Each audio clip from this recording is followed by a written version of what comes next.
Raven by Edgar Allan Poe. Once upon a midnight dreary, while I ponder weak and weary over many a quaint and curious volume of forgotten lore, while I nodded, nearly napping, suddenly there came a tapping, as someone gently rapping at my chamber door. "'Tis some visitor," I muttered, tapping at my chamber door. Only this, and nothing more. Ah, distinctly I remember, it was in the bleak December, and each separate dying ember wrought its ghost upon the floor.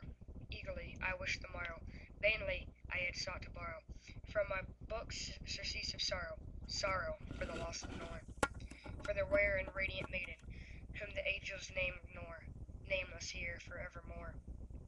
And the silken, sad, uncertain rustling of each purple curtain thrilled me, filled me with fantastic terrors never felt before, so that, to still the beating of my heart, I stood repeating, "'Tis some visitor entreating entrance at my chamber door, some late visitor entreating entrance at my chamber door.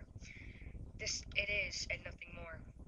Presently my soul grew stronger, hesitating then no longer. "Sir," said I, "or madam, truly your forgiveness I implore.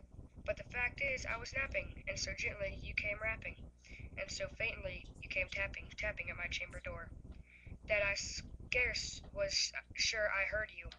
Here I opened the wide door, darkness there, and nothing more.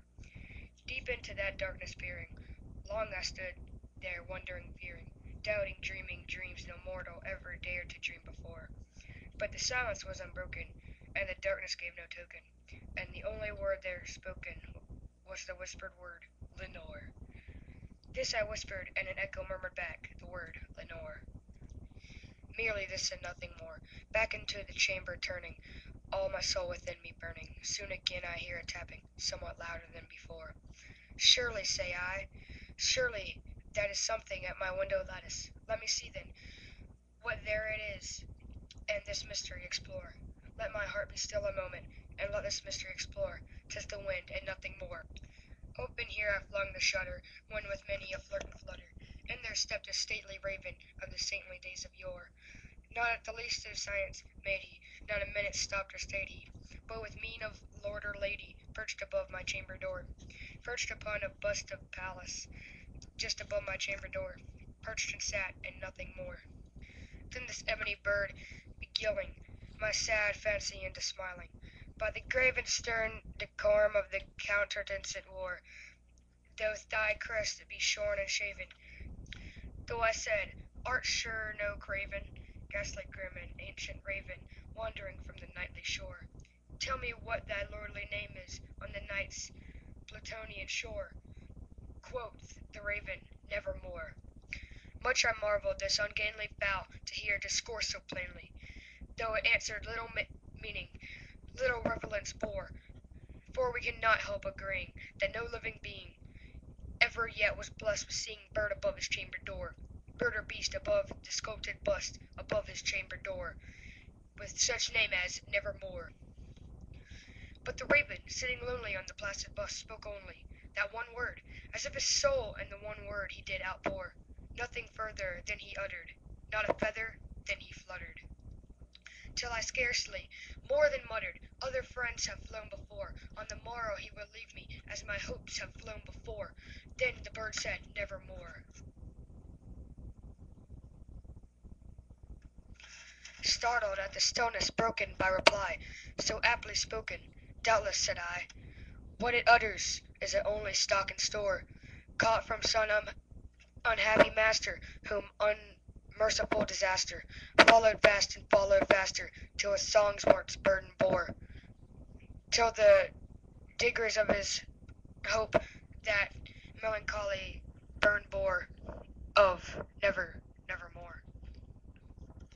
But the raven, still beguiling at my sad soul into smiling, straight I wheeled a cushioned seat in front of a bird, and bust and door. Then upon the velvet sinking, I betook myself to linking fancy unto fancy, thinking what this ominous bird of yore, what this grim, ungainly, ghastly, gaunt, and ominous bird of yore meant in croaking "Nevermore." This I sat, engaged in guessing, but no syllable expressing, to the fowl whose very eyes now burning into my bosom's core. This and more I sat divining, with my head at ease reclining on the cushion's velvet lining, that the lamplight clothed o'er, but whose velvet violet lining, with the lamplight clothing o'er, she shall press, nevermore. Then, methought, the air grew denser, perfume from an unseen censer, swung by Sephram, whose footfalls tinkled on the tufted floor. Wretch, I cried, that God hath lent thee, by these angels he has sent thee, respite, respite, and nothing from thy memories of Lenore. Quaff, oh quaff, this kind nepenthe, and forgot this lost Lenore. Quoth then Raven, nevermore. Prophet, said I, thing of evil, prophet still, if bird or devil, whether tempter sent or whether tempest tossed thee here shore, desolate, yet all undaunted, on this desert land enchanted, on this home by horror haunted, tell me truly, I implore, is there balm and Gilead? Tell me, I implore! Quoth the raven, nevermore. Prophet, said I, thing of evil, prophet still, if bird or devil, by that heaven that bends above us, by the God we both adore, tell this soul with sorrow laden if, within the distant Aidenn, it shall clasp a sainted maiden, whom the angels name Lenore, clasp a rare and radiant maiden, whom the angels name Lenore. Quoth the raven, nevermore. Be that word or sign of parting, bird or fiend, I shrieked up starting, get thee back into the tempest and the night's plutonium shore. Leave no black plume as a token of that lie thy soul hath spoken. Leave my loneliness unbroken. Quit the bust above my door. Take thy beak from out my heart, and take thy form from off my door. Quoth the raven, nevermore. And the raven, never flitting, still a sitting on the pallid bust of Pallas, just above my chamber door. And his eyes have all the seeming of a demon's that is dreaming, and the lamplight o'er him streaming throws his shadow on the floor. And my soul, from out that shadow that lies floating on the floor, shall be lifted nevermore.